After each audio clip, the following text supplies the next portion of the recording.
नमस्कार दोस्तों, हमारे चैनल की जीएसटी एग्जेम्पशन सीरीज में आपका स्वागत है।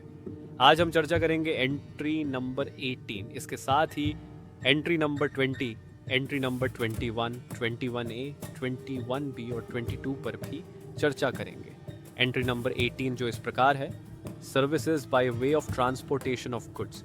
ए, by road except the services of goods transportation agency, courier agency. B, by inland waterways. Bharat में माल के परिवहन पर जीएसटी लागू होता है, लेकिन कुछ विशेष परिस्थितियों में छूट भी प्रदान की जाती है।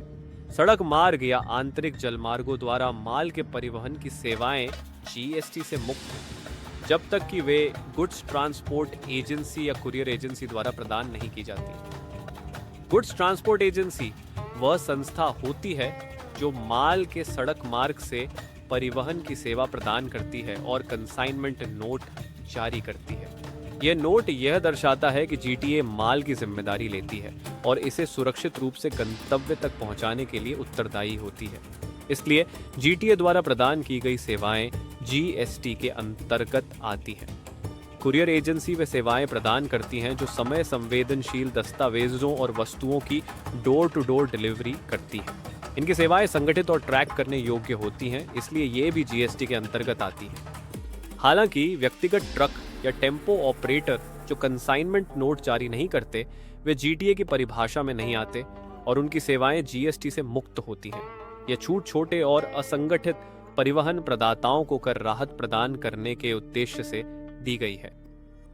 एंट्री नंबर 21 में कुछ विशेष परिस्थितियों में जीटीए द्वारा प्रदान की गई सेवाएं भी वो जीएसटी से मुक्त होती है, जैसे कृषि उत्पादों, दूध, नमक, खाद्यान्न आदि का परिवहन, रक्षा या सैन्य उपकरणों का परिवहन, प्राकृतिक या मानव निर्मित आपदाओं के पीड़ितों के लिए राहत सामग्री का परिवहन।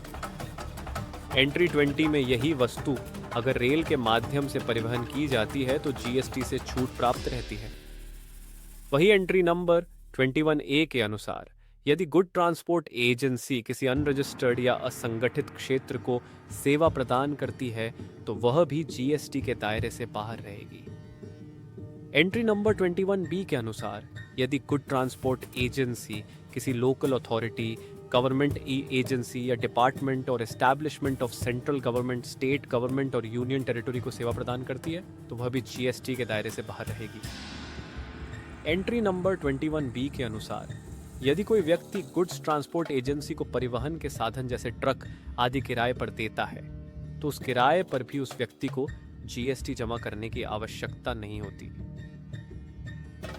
आइए आगे बढ़ते हैं, एंट्री नंबर 19 पर चर्चा करते हैं। यदि कोई माल विदेश से भारत के सीमा शुल्क स्टेशन, कस्टम स्टेशन तक हवाई जहाज द्वारा लाया जाता है तो इस सेवा पर जीएसटी नहीं लगेगा। उदाहरण, यदि कोई कंपनी अमेरिका से दिल्ली के आईजीआई एयरपोर्ट तक माल भेजती है तो इस हवाई परिवहन सेवा पर जीएसटी से छूट है। यदि हवाई परिवहन सेवा पर जीएसटी लगाया जाता तो इंपोर्टेड माल पर 2 बार टैक्स लगता, एक बार ट्रांसपोर्टेशन पर और फिर माल के आयात पर। इस छूट से इस डबल टैक्सेशन से बचाव होता है। एंट्री नंबर 23 के अनुसार यदि सड़क या पुल के उपयोग के लिए टोल चार्जेस लिया जाता है तो उस पर जीएसटी लागू नहीं होता है। एंट्री नंबर 24, 24O और 24B के अनुसार यदि चावल, माइनर फॉरेस्ट प्रोड्यूस जैसे बांस, रेजिन, गोंद, शहद, लाख, तेंदुपत्ते, चिरौंजी, हर्ड, बहेरा, आंवला, अनाज, दालें, फल और सब्जियों का स्टोरेज वेयरहाउस में किया जाता है तो यह सेवा भी जीएसटी से छूट प्राप्त रहेगी।